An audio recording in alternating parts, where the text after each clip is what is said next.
विद्यार्थी मित्रांनो, आपण इयत्ता 11वी चिटणीसाची कार्यपद्धती हा विषय बघतोय. तर विद्यार्थी मित्रांनो, आपण प्रकरण 7 कंपनीच्या सभा भाग हे प्रकरण बघतोय. तर विद्यार्थी मित्रांनो, आतापर्यंत आपण या प्रकरणामध्ये तिथे वैद्यसभेच्या आवश्यक ज्या बाबी आहे त्या अनुषंगाने सभा योग्य रीतीने आयोजित करणं, त्यानंतर सभा योग्य रीतीने चालवणं आणि सभा योग्य प्रकारे संचलित करणं, या 3 घटकांच्या अनुषंगाने विचार जो आहे तो विचार आपण तिथे करतोय. आणि त्या अनुषंगाने आत्तापर्यंत जर बघितलं गेलं तर आपण कंपनीच्या सभांचा अर्थ, व्याख्या आणि महत्त्व हे बघितलं आणि वैद्यसभेच्या आवश्यक ज्या बाबी आहे त्या अनुषंगाने सभा योग्य रीतीने आयोजित करणं या संदर्भात सभा बोलवणारी योग्य अधिकारी व्यक्ती, त्यानंतर सभेची सूचना आणि सभेची कार्यक्रम पत्रिका म्हणजे काय, या घटकांचा सविस्तरपणे अभ्यास जो आहे तो अभ्यास आपण केलेला आहे.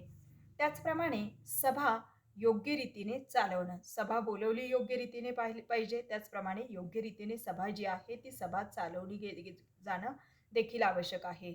मग त्या अनुषंगाने आपण सभेची गणसंख्या जी आहे त्या गणसंख्येचा विचार केला. गणसंख्या म्हणजे आपण तिथे काय बघितले होतं, तर सभेसाठी किमान सभासद संख्या किंवा सभा कायदेशीर होण्यासाठी कमीत कमी सभासदांची उपस्थित असण्याची जी संख्या आहे ती संख्या म्हणजे गणसंख्या. मग त्या अनुषंगाने सार्वजनिक कंपनीच्या बाबतीत किती असली पाहिजे, खाजगी कंपनीच्या बाबतीत किती संख्या असली पाहिजे आणि संचालक मंडळाच्या सभेच्या बाबतीत किती गणसंख्या आवश्यक आहे, तरच त्या सभेचं कामकाज चालू शकतं, अन्यथा त्या सभेचं कामकाज होऊ शकत नाही आणि जरी कामकाज केलं तर ते कामकाज बेकायदेशीर ठरू शकतं. त्यानंतर आपण सभेचा अध्यक्ष म्हणजे सभेच्या सर्वोच्च स्थानी विराजमान असणारी व्यक्ती आणि सभेचं कामकाज व्यवस्थापन बघणारी आणि सभेवरती नियंत्रण ठेवणारी व्यक्ती म्हणजे सभेचा अध्यक्ष, याचा विचार केला. मग सभेच्या अध्यक्षाच्या नियुक्तीबाबत काय तरतुदी आहेत त्या तरतुदींचा विचार केला आणि सभेच्या अध्यक्षाला कोणते अधिकार प्राप्त असतात आणि त्याला कोणते कर्तव्य पार पाडावे लागतात याचा विचार जो आहे तो विचार आपण तिथं केलेला आहे. आणि त्यानंतर सभा योग्य प्रकारे संचलित करणं हा घटक जो आहे तो घटक आपण बघतोय. मग त्या अनुषंगाने आपण प्रतिनिधी म्हणजे काय आणि प्रस्ताव जो आहे तो प्रस्ताव म्हणजे काय, या 2 घटकांचा विचार जो आहे तो विचार आपण तिथं केलेला आहे. मग कंपनीचा एखादा सभासद जो आहे तो सभासद जर सभेला उपस्थित राहू शकत नाही तर तो सभासद आपल्या वतीने दुसऱ्या व्यक्तीची नियुक्ती सभेला उपस्थित राहण्यासाठी करू शकतो. मग त्या व्यक्तीला काय म्हटलं जातंय, प्रतिनिधी असं म्हटलं जातं. त्यानंतर पुढचा घटक आपण बघितला प्रस्ताव. प्रस्ताव म्हणजे काय ते आपण बघितलं आणि त्यानंतर प्रस्तावाचे प्रकार जे आहे ते प्रकार आपण बघितले. मग प्रस्ताव म्हणजे सभेसमोर चर्चा करण्यासाठी आणि निर्णय घेण्यासाठी जो विषय ठेवलेला असतो तो प्रस्ताव. मग त्या अनुषंगाने आपण प्रस्तावाचे जे प्रकार आहे ते प्रकार बघितले. त्यामध्ये औपचारिक प्रस्ताव आणि दुरुस्त प्रस्ताव. औपचारिक प्रस्तावाच्या बाबतीमध्ये आपण काय बघितलं की औपचारिक प्रस्ताव हा मूळ प्रस्तावापेक्षा पूर्णपणे वेगळा असतो.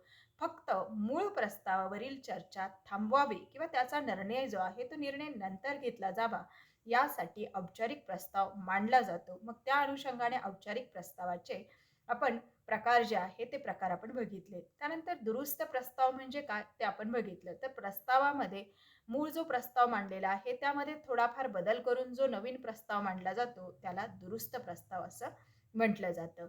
आता विद्यार्थी मित्रांनो, आपल्याला पुढे जे आज बघायचं आहे ते म्हणजे मतदानाच्या पद्धती. आता या मतदानाच्या ज्या पद्धती आपण बघणार आहोत तर त्या आपल्याला सभेच्या अनुषंगाने आपल्याला त्या मतदानाच्या पद्धतींचा विचार जो आहे तो विचार आपल्याला करायचा आहे. आता मतदान म्हटल्यानंतर आपल्या डोळ्यासमोर कोणतं येईल मतदान, की जे तिथे पंचवार्षिक याचं मतदान येतंय. मग लोकसभा जे आहे ते लोकसभेचं, त्यानंतर विधानसभेचं जे आहे किंवा महानगरपालिका, ग्रामपंचायत यांचं मतदान जे आहे ते मतदान आपल्या डोळ्यासमोर येईल. परंतु इथे आपल्याला सभेच्या दृष्टीने मतदानाचा विचार जो आहे तो विचार करायचा आहे. आता कल जो आहे तो कल आजमायचा असतो. आपण बघितलं की आमदार, खासदार, नगरसेवक यांचं जे मतदान होतंय तर ते काय केलं जातं, जनतेचा कौल जो आहे तो कौल आजमावून घ्यायचा असतो. मग जनतेचे प्रतिनिधी म्हणून तिथे त्या व्यक्ती ज्या आहे त्या व्यक्ती कार्य करणार असतात. मग त्याच्यापेक्षा हे मतदान जे आहे हे मतदान थोडंसं वेगळ्या पद्धतीचं असतं. इथे सुद्धा कलच आजमावलेला असतो, पण तो कशाच्या अनुषंगाने असतो हे आपल्याला इथे समजावून घेणं महत्त्वाचं ठरेल. आणि त्या अनुषंगाने आपल्याला मतदानाच्या पद्धती ज्या आहे, त्या मतदानाच्या वेगवेगळ्या पद्धती ज्या आहेत, त्या पद्धतींचा आपल्याला विचार करायचा आहे. मग मतदान जो आहे, तर मतदान हा मत व्यक्त करण्याचा औपचारिक मार्ग जो आहे, तो औपचारिक मार्ग. म्हणजे एखाद्या आपण सभेच्या अनुषंगाने बघतोय. मग सभेचं कामकाज जे आहे ते कामकाज कशा प्रकारे चालतंय? सभेसमोर एखादा विषय चर्चेसाठी ठेवला जातो आणि चर्चा करून त्या विषयावरती निर्णय घेतला जातो. मग चर्चा जी आहे ती चर्चा करत असताना सगळ्यांचं मत काय आहे हे जाणून जर घ्यायचं असेल तर तिथे मतदान जे आहे ते मतदान घेतलं जातं. मग प्रस्तावावरती चर्चा जी आहे ती चर्चा झाल्यानंतर त्या प्रस्तावावरती सभासदांचं मत जे आहे ते मत जाणून घेण्यासाठी तो प्रस्ताव जो आहे तो प्रस्ताव तिथे मतदानासाठी ठेवला जातो आणि सभेचा कल आजमावण्यासाठी मतदान आवश्यक आहे आणि प्रत्येक भागधारकास प्रस्तावावर मत देण्याचा कायदेशीर अधिकार जो आहे तो अधिकार असतो. आता आलंय का तुम्हाला लक्षात मतदान म्हणजे नक्की काय आपल्याला इथं बघायचंय? मी तुम्हाला आधीच सांगितलं की आपल्याला कशाच्या अनुषंगाने मतदान बघायचं आहे? सभेच्या अनुषंगाने आपल्याला मतदानाचा विचार जो आहे तो विचार आपल्याला तिथे करायचा आहे. मग सभेमध्ये मतदानाचा अवलंब केव्हा केला जातोय? तर सभेसमोर चर्चेसाठी जो विषय मांडलेला आहे, त्या विषयावरती लोकांचं मत काय आहे, ते आजमावण्यासाठी मतदान जे आहे, ते मतदान घेतलं जातं.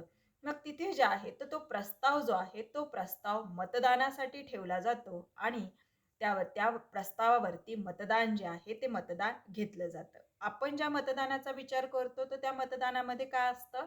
तर व्यक्तींची निवड जी आहे ती निवड तिथे करायची असते. परंतु सभेच्या बाबतीमध्ये ज्या मतदानाचा आपण विचार करणार आहोत तर तो विचार आपल्याला प्रस्ताव किंवा सभेसमोर चर्चेसमोर जो विषय ठेवलेला आहे त्या विषयाच्या अनुषंगाने मतदानाचा विचार जो आहे तो विचार आपण इथे करतोय. मग आता मतदानाच्या वेगवेगळ्या पद्धती ज्या आहेत त्या वेगवेगळ्या पद्धतीचा अवलंब केला जातो. मतदान म्हणजे नक्की तिथं काय म्हटलं गेलेलं आहे की कौल जो आहे तो कौल आजमावायचा असतो किंवा तिथे जो आहे तर कल जो आहे तो कल किंवा त्या प्रस्तावावरती चर्चा झाल्यानंतर त्या प्रस्तावाच्या बाजूने किती व्यक्ती आहे आणि किती व्यक्तीचा त्याला विरोध जो आहे तो विरोध किंवा त्या प्रस्तावाच्या विरुद्ध बाजूने किती व्यक्ती आहे. मग हे जाणून घ्यायचं असतं. त्यासाठी मतदान जे आहे ते मतदान तिथे सभेमध्ये घेतलं जातं. मग त्या अनुषंगाने मतदानाच्या वेगवेगळ्या पद्धतीने सभेचा कौल जो आहे तो कौल किंवा सभेचा कल जो आहे तो कल आजमावला जात असतो. मग त्याच्यामध्ये आवाजी मतदान पद्धत, विभाजन मतदान पद्धत, हाताने निर्देश करून मतदान, गुप्त मतदान पद्धत, इलेक्ट्रॉनिक्स माध्यमाद्वारे मतदान, पोस्टाद्वारे मतदान आणि मतनोंदणी पद्धतीने मतदान. आता इथे जर बघितलं मतदानाच्या पद्धती तर इथे आपल्याला जे काही त्यांनी शब्द वापरलेले आहे त्या शब्दाच्या अर्थावरूनच त्या मतदानाबद्दल थोडीफार आयडिया जी आहे ती आपल्याला येते. आवाजी मतदान. मग आवाजी मतदानाचा जर विचार केला गेला, शब्दशः जर आपण विचार घेतला गेला तर आवाजी मतदान, आवाजाची तीव्रता जी आहे त्या आवाजाशी संबंधित काहीतरी ही पद्धत असेल. विभाजन म्हणजे काय केलं जातंय तिथे जे आहे त्याचं डिव्हायडेशन जे आहे ते डिव्हायडेशन किंवा वेगवेगळं करून त्याचं मतदान घेतलं जातं. हाताने निर्देश करून म्हणजे काय? हाताने तिथे जे आहे हात हा हाताचा वापर जो आहे किंवा हाताचा वापर म्हणण्यापेक्षा हाताने तिथे आपलं मत जे आहे ते मत तिथे दर्शवलं जातं. त्यानंतर गुप्त मतदान. गुप्त मतदान म्हणजे आपण अ, आपलं जे मी तुम्हाला आत्ता जे मतदानाचं सांगितलं, तर त्या मतदानामध्ये आपण गुप्त मतदान मग मग तिथे मतपेटी जी आहे ती मतपेटी दिलेली असते आणि त्याच्यामध्ये आपलं मत जे आहे ते मत नोंदून त्याच्यामध्ये टाकायचं असतं. म्हणजे आपण सर्वसामान्य निवडणुकींसाठी ज्या मतदानाचा वापर करतो ते गुप्त मतदान पद्धत. इलेक्ट्रॉनिक्स माध्यम जे आहे त्या माध्यमांचा वापर जो आहे तो मग त्याच्यामध्ये तुमचं फोन वगैरे, मोबाईल वगैरे याचा वापर करून तिथे मतदान जे आहे ते मतदान घेतलं जात असेल. पोस्टाद्वारे मतदान, पोस्टरद्वारे तिथे मतपत्रिका जी आहे ती मतपत्रिका पाठवली जाते आणि ते मत नोंदून घेतलं जातं. आणि शेवटचं जे आहे ते म्हणजे मतनोंदणी पद्धतीने मतदान. आता मतनोंदणी पद्धती, मताची नोंदणी, आता ही पद्धत जी आहे ती पद्धत मी तुम्हाला शेवटी सांगते. आणि जर बघितलं गेलं तर मतदानाची तिथे सुयोग्य पद्धत जी आहे ती पद्धत मतनोंदणी पद्धत जी आहे ती असते, परंतु या पद्धतीला सुद्धा काही मर्यादा असल्याचं आपल्याला दिसून येतं. आता आपण सर्वप्रथम आवाजी मतदान पद्धती जी आहे त्या पद्धतीचा विचार जो आहे तो विचार आपण तिथे करूया. तर या पद्धतीमध्ये अध्यक्ष प्रस्तावाच्या बाजूने असलेल्या सभासदांना होय व प्रस्तावाच्या विरुद्ध असणाऱ्या सभासदांना नाही असे म्हणण्याची विनंती करतो आणि निर्णय हा आवाजाच्या तीव्रतेनुसार घेतला जातो. ही पद्धत क्वचितच वापरली जाते आणि बहुमताची स्पष्ट कल्पना आवाजाच्या तीव्रतेनुसार येत नाही. आता इथे आवाजी मतदान पद्धतीमध्ये काय केलं जातं, ते मतदान जे आहे ते मतदान अध्यक्ष घेतो. अध्यक्ष ते मतदान कशा प्रकारे घेतोय, तर त्या प्रस्तावाच्या बाजूने असणाऱ्या व्यक्तींना होय असं म्हटलं सांग असं होय असं म्हटलं म्हटलं म्हणण्यास सांगितलं जातं आणि ज्याचं त्याच्या विरुद्ध मत आहे त्यांना नाही असे म्हणण्यास सांगितले जाते. मग होय म्हणणाऱ्यांच्या आवाज मोठा आहे की नाही म्हणणाऱ्यांचा आवाज मोठा आहे याच्या तीव्रतेनुसार निर्णय जो आहे तो निर्णय घेतला जातो. परंतु अशा याच्यामध्ये जे आहे तर बहुमताची स्पष्ट कल्पना जी आहे ती कल्पना तिथे येत नाही. दुसरं जे आहे ते म्हणजे विभाजन पद्धत. या पद्धतीमध्ये काय केलं जातंय, सभासदांचे 2 गट जे आहेत ते गट केले जातात. प्रस्तावाच्या बाजूने मत असणाऱ्या सभासदांना एका खोलीमध्ये किंवा एका गटामध्ये जे आहे ते एका गटात जाण्यास सांगितले जाते आणि प्रस्तावाच्या विरुद्ध बाजूने मत असणाऱ्या सभासदांना दुसऱ्या खोलीत किंवा गटात जाण्यास सांगितले जाते आणि सभासदांची मोजणी करून सभेचा कल आजमावला जातो व अध्यक्ष निर्णय जाहीर करतो. आता विभाजन पद्धतीमध्ये काय केलं जातंय, त्यांना वेगळं केलं जातंय. मग त्या प्रस्तावाच्या बाजूने असणाऱ्या व्यक्तींना वेगळं केलं जातंय आणि प्रस्तावाच्या विरुद्ध बाजूने असणाऱ्या व्यक्तींना वेगळं केलं जाते. त्यांचा एक तर गट तयार केला जातो किंवा एका वेगळ्या खोलीमध्ये त्यांना ठेवलं जातं आणि त्यांची संख्या मोजली जाते. ज्यांची संख्या जास्त असेल त्याच्यानुसार निर्णय जो आहे तो निर्णय तिथे अध्यक्ष जो आहे तो अध्यक्ष देत असतो. त्यानंतर हाताने निर्देश जो आहे ती पद्धत. मग सर्वसाधारण सभेमध्ये ही पद्धत जी आहे ती सर्वसाधारणपणे सभेमध्ये या पद्धतीचा वापर करतो. मग सभेचा अध्यक्ष जो आहे तो अध्यक्ष तिथे प्रस्तावाच्या बाजूने व प्रस्तावाच्या विरुद्ध बाजूने मत असणाऱ्या सभासदांना हात उंच करण्याची विनंती जो आहे तो विनंती करतो. अध्यक्ष प्रस्तावाच्या बाजूने किंवा विरुद्ध बाजूने उंच केलेल्या हातांची मोजणी करून निर्णय जाहीर करतो. मग साधी सोपी पद्धत जी आहे ती पद्धत की तिथे जेवढ्या व्यक्ती बसलेल्या आहेत तर त्यांना हाताने निर्देश जो आहे तो निर्देश करायचा असतो. मग सर्वप्रथम ज्या व्यक्तींचं मत होय आहे त्या व्यक्तींना हात उंच करण्यास सांगितलं जातं आणि त्यांची संख्या मोजली जाते आणि त्यानंतर ज्या व्यक्तींचं नाही मत आहे त्या व्यक्तींना हात उंच करण्यास सांगितलं जातं आणि त्यांची संख्या मोजली जाते. ज्यांची संख्या जास्त असेल त्या बाजूने तिथे सभेचा कल जो आहे तो कल ज्या बाजूने असेल त्यांच्या बाजूने निर्णय जो आहे तो निर्णय दिला जातो. मग त्या प्रस्तावाच्या बाजूने किंवा सभेमध्ये चर्चेसाठी जो विषय ठेवलेला आहे त्याच्या बाजूने असणाऱ्या हातांची संख्या जास्त असेल तर त्यांच्या बाजूने मत दिलं जातं आणि त्याच्या विरुद्ध बाजूने असणाऱ्या हातांची संख्या कमी असेल तर तिथे ज्यांची जास्त संख्या आहे त्यांच्या बाजूने निर्णय दिला जातो. जर नाही म्हणणाऱ्यांची संख्या कमी असेल तर तिथे हो म्हणणाऱ्यांच्या बाजूने निर्णय जो आहे तो निर्णय तिथे दिला जातो. त्यानंतर गुप्त मतदान पद्धत जी आहे तर ती गुप्त मतदान पद्धत. या पद्धतीमध्ये प्रत्येक सभासदाला आपलं मत जे आहे ते मत नोंदवण्यासाठी मतपत्रिका जी आहे ती मतपत्रिका दिली जाते आणि ते मत नोंदवून मतपेटीत जे आहे ते मतपेटीत टाकायला सांगितले जाते. मग मतपत्रिकेची मोजणी जी आहे ती मोजणी करून निर्णय जो आहे तो निर्णय म्हणजे सर्वसामान्य निवडणुकांसाठी जी पद्धत अवलंबता की मतपेटी असते त्याच्या आता इलेक्ट्रॉनिक बॅलेट वगैरे आलेले आहे पण पूर्वी जे आहे तर काही ठिकाणी अजूनही तिथे जे आहे तर पत्रिकेवरती आपलं मत नोंदवायचं असतं आणि ते मतपेटीमध्ये जे आहे ते मतपेटीमध्ये टाकायचं असतं. मग ह्या पद्धतीचा वापर जो आहे तो वापर तिथे केला जातो. त्यानंतर इलेक्ट्रॉनिक्स माध्यमाद्वारे आत्ताच मी तुम्हाला उल्लेख केला की बॅलेट जे आहे बॅलेट किंवा इलेक्ट्रॉनिक्स आपले इतर जे माध्यम आहे फोन वगैरे याच्या साह्याने ते मतदान घेतलं जातं. मग इथे केंद्र सरकार काही कंपन्यांच्या सभासदांना तिथे इलेक्ट्रॉनिक माध्यमाद्वारे मतदान करण्याची सक्ती म्हणजे केंद्र सरकारने त्या कंपन्यांना तशा प्रकारची मतदान घेण्याची मुभा दिलेली असते किंवा सक्ती जी आहे ती सक्ती त्यांच्यावरती केलेली असते. मग तिथे सभासद जे आहे ते सभासद इलेक्ट्रॉनिक उपकरणाद्वारे आपला मतदानाचा हक्क जो आहे तो मतदानाचा हक्क बजावत असतात. त्यानंतर पोस्टाद्वारे इथे सुद्धा केंद्र सरकार जे आहे तर केंद्र सरकार काही कंपन्यांना निश्चित संबंधी तिथे पोस्टाद्वारे मतदान करण्यास सांगते. म्हणजे काही कंपन्यांच्या बाबतीत केंद्र सरकारने त्यांना तसे सूचना दिलेली असते की त्यांचं मतदान जे आहे ते मतदान पोस्टाद्वारे मागवावं. मग त्या प्रकारे ते मतदान मागवलं जातं आणि त्या मतपत्रिका ज्या आहे त्या मतपत्रिका सभासदांना पोस्टाद्वारे ज्या आहे त्या पोस्टाद्वारे तिथे पाठवल्या जात असतात. त्यानंतर मतनोंदणी पद्धतीने मतदान. मग ही पद्धत जी आहे या पद्धतीमध्ये प्रत्येक सभासदाला त्याने धारण केलेल्या भागांच्या प्रमाणामध्ये मतदान करता येतात. म्हणजे इथे त्या व्यक्तीने जर एक भाग धारण केलेला असेल किंवा एक भाग खरेदी केलेला असेल तर त्याला एक मत देता येईल. त्याने 10 भाग जर खरेदी केलेले असतील तर त्याला 10 मत देण्याचा अधिकार जो आहे तो अधिकार तिथे त्याला प्राप्त होतो. मग इथे जे आहे तर हाताने निर्देश करून निर्णय घेतलेल्या मतदानाच्या घोषित केलेल्या निर्णयावर सभासदांकडून मतनोंदणीने मतदानाची मागणी जी आहे ती मागणी केली जाऊ शकते. म्हणजे हाताने निर्देश करून जर मतदान घेतलेलं असेल तर तिथे त्यावेळेस सभासद जे आहे ते सभासद मतनोंदणी पद्धतीने मतदान घेतलं जावं अशा प्रकारची मागणी जी आहे ती मागणी करू शकतात. सभासदांना आणि प्रतिनिधींना मत नोंदवण्यासाठी मतपत्रिकेचे वाटप केले जाते आणि मतनोंदणी पद्धतीचा निकाल अंतिम असतो त्यास आव्हान देता येत नाही.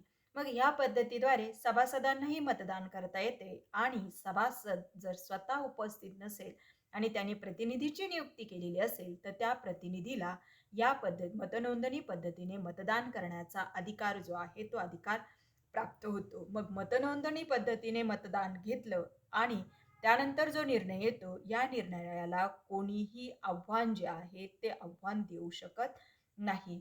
आता नोंदणी पद्धतीने मतदान जे आहे ते मतदान घ्यायचं असेल तर त्यासाठी काही कायदेशीर तरतुदींची पूर्तता करावी लागते.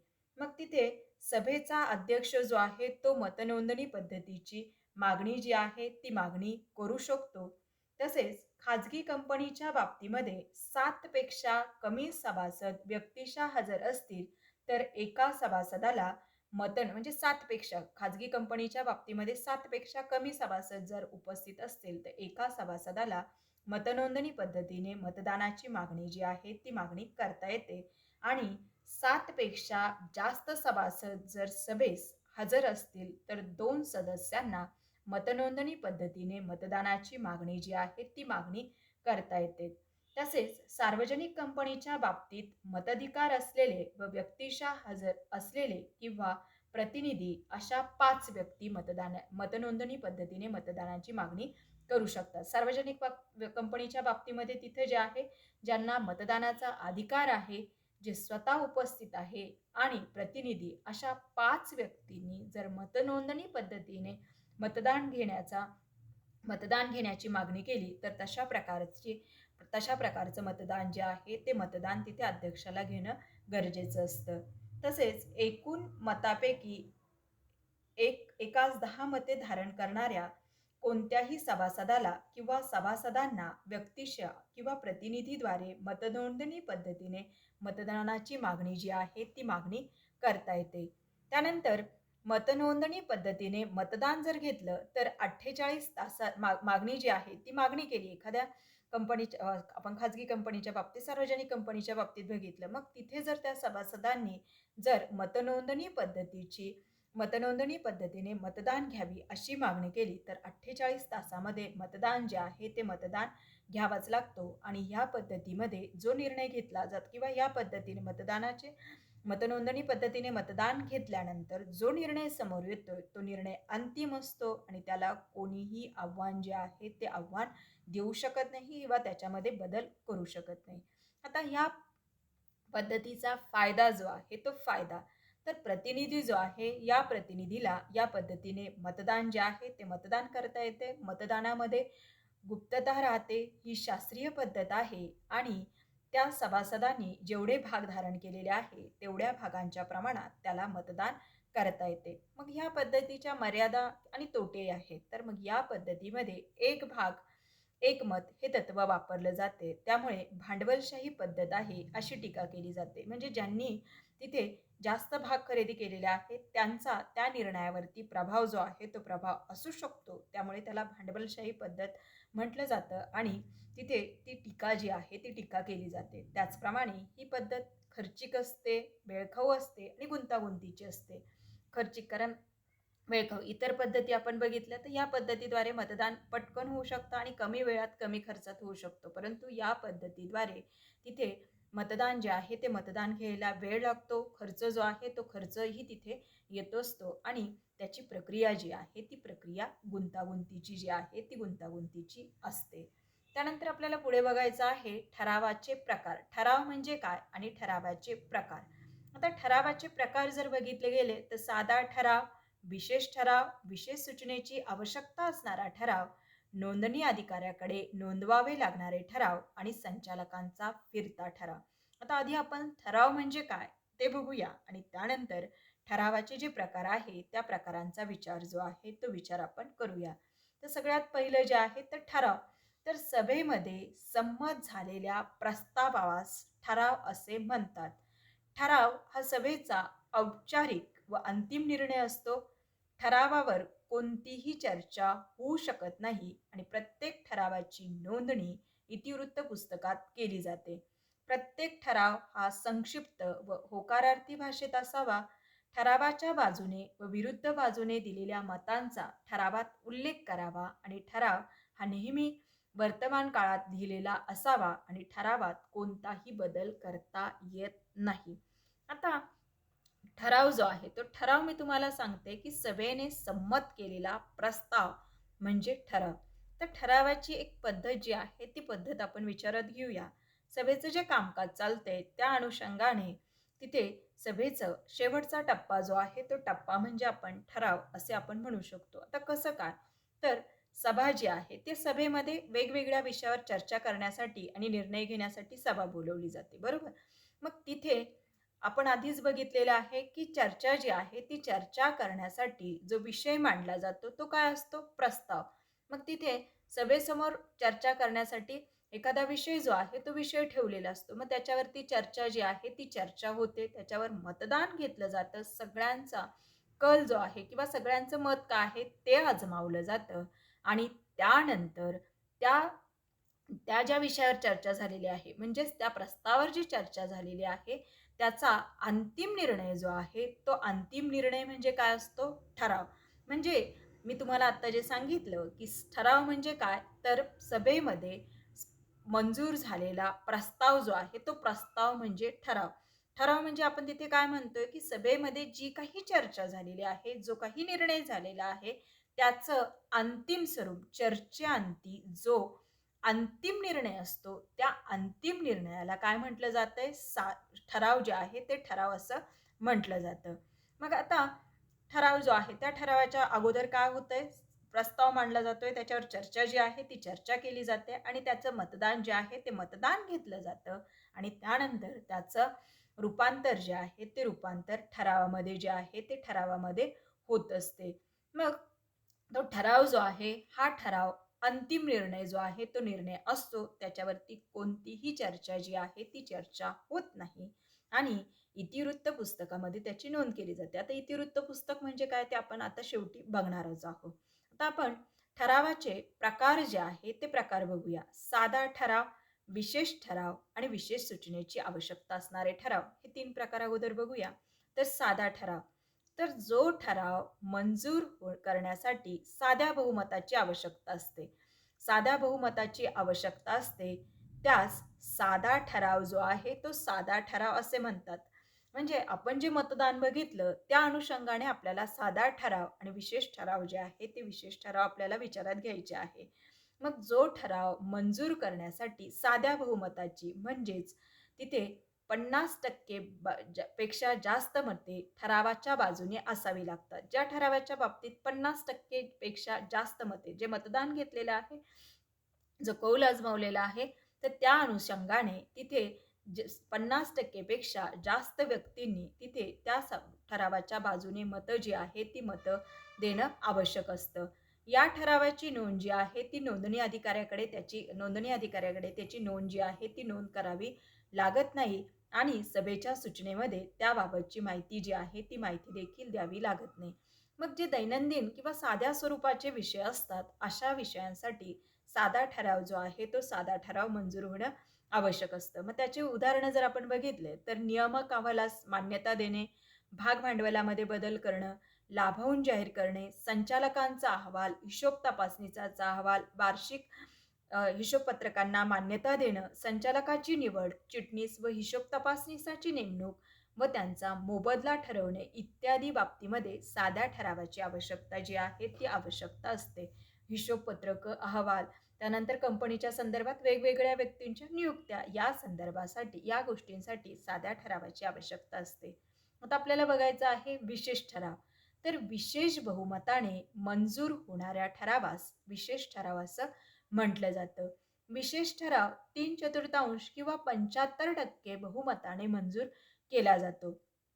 ठरावाच्या बाजूने पडलेली मते विरुद्ध पडलेल्या मतांच्या तिपटीपेक्षा कमी नसावीत. म्हणजे या ठरावाच्या बाबतीमध्ये 75% किंवा 3/4 मतं जी आहे ती त्या ठरावाच्या बाजूने असणं आवश्यक आहे.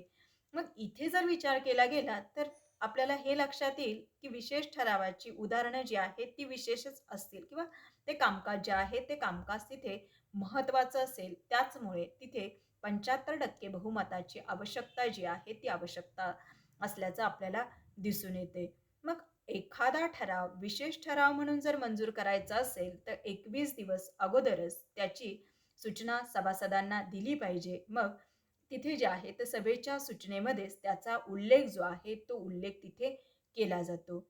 विशेष ठराव जो आहे हा फक्त सर्वसाधारण सभेमध्येच मंजूर केला जातो आणि हा ठराव मंजूर झाल्यानंतर 30 दिवसाच्या आत कंपनी निबंध किंवा नोंदणी अधिकारी जो आहे या नोंदणी अधिकाऱ्याकडे अशा प्रकारचा ठराव जो आहे तो ठराव सादर करणं आवश्यक असतं. मग विशेष ठरावाची उदाहरणं जर बघितले गेले तर त्याच्यामध्ये विशेषतः बघितलं गेलं तर कंपनीच्या घटनापत्रकामध्ये ज्यावेळेस बदल करायचा असतो त्यावेळेस विशेष ठरावाची आवश्यकता असल्याचं आपल्याला दिसून येतं. मी आधीच म्हटले की विशेष ठराव जर आहे तर तिथे त्याची उदाहरणं जी आहेत ती उदाहरणं देखील किंवा ते कामकाज जे आहे ते कामकाज सुद्धा विशेष स्वरूपाचं असेल.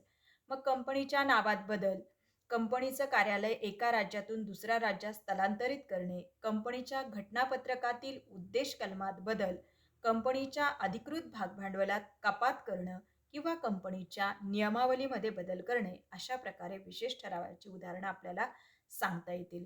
त्यानंतर विशेष सूचनेची आवश्यकता असणारा ठराव. जे ठराव मंजूर करण्यासाठी कंपनी कायदा किंवा कंपनीच्या नियमावलीनुसार विशेष सूचना देण्याची गरज असते. म्हणजे जे ठराव मंजूर करायचे आहेत तर त्यासाठी कंपनी कायद्यानुसार किंवा कंपनीच्या नियमावलीनुसार विशेष सूचना देण्याची आवश्यकता असते. त्यास विशेष सूचनेची आवश्यकता असणारा ठराव असं म्हटलं जातं. मग विशेष सूचनेची आवश्यकता असणारा ठराव हा साधाही असू शकतो किंवा विशेषही असू शकतो. परंतु त्याची सूचना तिथे जी आहे ती सूचना तिथे कंपनीच्या सभेच्या सूचनेबरोबर देणं आवश्यक असते.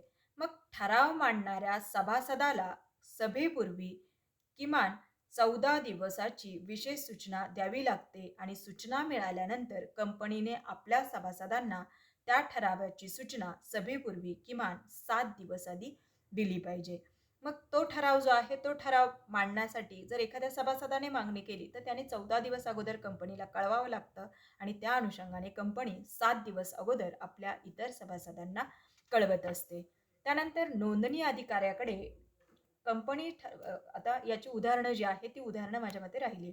तर तिथे तिथे खालील ठरावासाठी विशेष सूचना जी आहे म्हणजे काही उदाहरणं जी आहे किंवा काही गोष्टींसाठी विशेष ठरावाची आवश्यकता जी आहे ती आवश्यकता असते. मग तिथे कोणत्या कोणत्या बाबींसंदर्भात किंवा कोणत्या कामासंदर्भात विशेष सूचनेची आवश्यकता असणारा ठराव जो आहे तो ठराव देणं आवश्यक आहे. तर त्याच्यामध्ये निवृत्त होणाऱ्या हिशोब तपासणीसाच्या ठिकाणी नवीन हिशोब तपासणीसाची नेमणूक, त्यानंतर निवृत्त होणाऱ्या हिशोब तपासणीसाची पुनर्नेमणूक न करण्यासंबंधीचा ठराव, निवृत्त होणाऱ्या संचालकाच्या ठिकाणी नवीन संचालकाची नियुक्ती, त्यानंतर संचालकास त्याच्या नेमणुकीचा कालावधी संपण्यापूर्वी पदावरून दूर करण्यासंबंधीचा ठराव किंवा संचालक पदावरून दूर केलेल्या संचालकाला जागी दुसऱ्या संचालकाची नेमणूक, म्हणजे संचालकाची नेमणूक, पुनर्नेमणूक, त्याला पदावरनं काढणं किंवा हिशोब तपासणीस याचे पुनर्नेमणूक किंवा याची नेमणूक, त्याला पदावरनं काढणं या अनुषंगाने विशेष सूचनेची आवश्यकता असणारा ठराव जो आहे तो ठराव मांडला जात असतो. आता नोंदणी अधिकाऱ्याकडे नोंदवावे लागणारे ठराव, तर जे ठराव कंपनी नोंदणी अधिकाऱ्याकडे नोंदवावे लागतात, म्हणजे कंपनीला जे ठराव नोंदणी अधिकाऱ्याकडे नोंदवावे लागतात त्यांना नोंदणी अधिकाऱ्याकडे नोंदवावे लागणारे ठराव असे म्हटलं जातं. आता तिथे जे आहे तर ठराव मंजूर झाल्यापासून 30 दिवसाच्या आत तो नोंदणी अधिकाऱ्याकडे नोंदवावा लागतो किंवा नोंदणी अधिकाऱ्याला कळवावा लागतो. मग अशा प्रकारचे कोणते ठराव असतात, तर त्यामध्ये विशेष ठराव जे आहेत ते सगळे विशेष ठराव नोंदणी अधिकाऱ्याकडे नोंदवावे लागतात. त्याचप्रमाणे संचालक मंडळाने व्यवस्थापकीय संचालकाच्या नेमणुकीचा किंवा पुनर्नेमणुकीचा केलेला ठराव आणि भागधारकांनी स्वतःच्या इच्छेने कंपनीच्या विसर्जनाचा ठराव जर केलेला असेल तर तो नोंदणी अधिकाऱ्याकडे नोंदवावा लागत असतो. त्यानंतर संचालकांचा फिरता ठराव.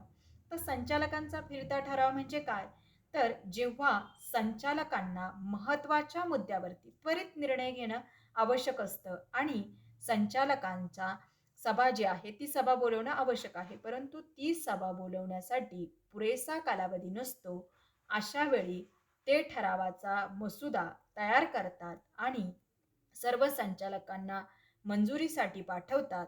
त्यास संचालकाचा फिरता ठराव असं म्हणतात. आता ठरावाची वैधता जी आहे ती वैधता किंवा ठराव कायदेशीर होणं यासाठी काय सांगितलेलं आहे, तर कायदेशीर तरतुदींचे व नियमांचे पालन करून जे ठराव मंजूर केले जातात त्याला वैध ठराव म्हणतात आणि जे ठराव कायदेशीर तरतुदींचे पालन न करतात मंजूर केले जातात त्याला अवैध ठराव म्हणतात. मग अवैध ठराव कोणते, तर कायदेशीर आपण ज्या तरतुदी बघितल्या त्या तरतुदींची पूर्तता न करता तिथे जे ठराव मंजूर केले जातात त्याला अवैध ठराव असं म्हटलं जातात. मग ते कोणते असतात, तर सभेच्या सूचनेच्या आणि सभेच्या अधिकार कक्षेत नसलेला ठराव, सभेचं योग्य प्रकारे आयोजन व संघटित न करता मंजूर केलेला ठराव जो आहे तो ठराव, तसेच सभेतील कामकाज विशेष स्वरूपाचे असूनही सूचनेमध्ये उल्लेख केलेला नसेल आणि जो ठराव विशेष बहुमताने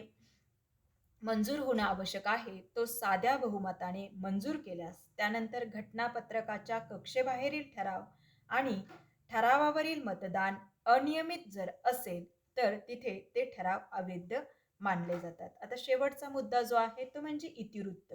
आता इतिवृत्त म्हणजे काय, तर सभेमध्ये जे काही काम पार पडलेलं आहे ते त्या कामाची लेखी नोंद जी आहे ती म्हणजे इतिवृत्त जे आहे ते इतिवृत्त. इतिवृत्ताची व्याख्या जी आहे ती व्याख्या केलेली बघूया आपण, तर MC कुचल यांच्या मतानुसार कंपनीच्या सभांमधून घेतलेल्या निर्णयाची संक्षिप्त, अधिकृत आणि खरी नोंद. तर आपण पहिले एवढं लक्षात घेऊ की इतिवृत्त म्हणजे सभेमध्ये पाडलेल्या कामकाजाची लेखी स्वरूपाची नोंद. त्यानंतर व्याख्येमध्ये काय सांगितलेलं आहे, तर कंपनीच्या सभेमध्ये जो काही निर्णय घेतलेला आहे त्या निर्णयाची संक्षिप्त, अधिकृत आणि खरी नोंद. संक्षिप्त, अधिकृत आणि खरी नोंद जी आहे ती नोंद म्हणजे इतिवृत्त होय. सभा संपल्यानंतर 15 दिवसाच्या आत चिटणीसाने इतिवृत्त तयार करावे लागते. इतिवृत्त हे भूतकाळात लिहिणं आवश्यक आहे आणि त्या इतिवृत्ताची नोंद इतिवृत्त पुस्तकामध्ये केली पाहिजे आणि इतिवृत्त तयार झाल्यानंतर पुढील सभेत ते मंजूर घ्यावे लागतं. इतिवृत्त केव्हा लिहिलं जातंय, सभा संपल्यानंतर. मग ते कोण लिहितंय, 15 दिवसाच्या आत चिटणीस लिहितोय. मग त्यानंतर जी सभा असते त्या सभेमध्ये त्याला त्या इतिवृत्तावरती सही जी आहे ती सही किंवा ते इतिवृत्त मंजूर करून घ्यावी लागते. म्हणजे मागच्या सभेमध्ये जे काही काम पार पाडलेलं आहे ते जे आहे ते मंजूर केव्हा करून घेतलं जातंय, त्यानंतर जी सभा होईल त्याच्यामध्ये ते मंजूर करून घेतलं जातं. मग सर्वसाधारण सभा व संचालकांच्या सभांसाठी स्वतंत्र इतिवृत्त नोंदवही जी आहे ती इतिवृत्त नोंदवही ठेवली जाते. तर इतिवृत्ताचे महत्त्व आपण बघूया. तर अधिकृत नोंद मग सभेमध्ये कामकाज पार पाडलं, सभा बोलवली, सभेमध्ये प्रस्ताव मांडला, मतदान घेतलं, निर्णय घेतला. मग या सगळ्या बाबींची अधिकृत नोंद जी आहे ती नोंद होणं आवश्यक आहे. त्या दृष्टीने इतिवृत्त पुस्तकात ती नोंद होती. मग सभेत झालेल्या कामकाजाची सविस्तर माहिती इतिवृत्तामुळे उपलब्ध होऊ शकते आणि ती एक अधिकृत नोंद असते आणि ती कंपनी संबंधित व्यक्तींना उपयुक्त ठरते. त्यानंतर पुरावा. मग ज्यावेळेस न्यायालयामध्ये एखादं प्रकरण गेलं तर त्यावेळेस पुराव्याची आवश्यकता असते. मग तिथे पुरावा म्हणून इतिवृत्त पुस्तकाचा वापर जो आहे तो वापर केला जातो. त्यानंतर भविष्यकालीन संदर्भ. मग इतिवृत्त ही कायमस्वरूपी लेखी स्वरूपातली नोंद आहे. त्यामुळे भविष्यकालीन व्यवस्थापकीय निर्णय घेण्यासाठी इतिवृत्त उपयुक्त ठरते. त्यानंतर कायदेशीर तरतुदी. कंपनी कायद्यातील तरतुदीनुसार इतिवृत्त तयार केले जाते आणि कंपनी कायद्यानुसार इतिवृत्त नोंदवही ठेवणं आवश्यक आहे. त्यामुळे इतिवृत्त ठेवल्यामुळे कायदेशीर तरतूद जी आहे त्या तरतुदीची पूर्तता होते. त्यानंतर गैरहजर सभासदांसाठी माहिती. गैरहजर सभासदांना सभेमध्ये पार पाडलेल्या कामकाजाची माहिती देण्यासाठी, म्हणजे जे सभासद सभेला येऊ शकले नाही, मग सभेमध्ये काय कामकाज पार पाडलं, कशा प्रकारे निर्णय घेतला, याची माहिती गैरहजर सभासदांना इतिवृत्तामुळे होते. त्यानंतर ठरावाची माहिती. प्रस्ताव व त्यावरील चर्चा याची माहिती. प्रस्ताव जो आहे त्या प्रस्ताव कोणता विषय मांडला, त्याच्यावरती चर्चा कशी झाली, ही सगळी माहिती इतिवृत्तात दिलेली असते. त्याची नोंद जी आहे ती नोंद इतिवृत्तात असते.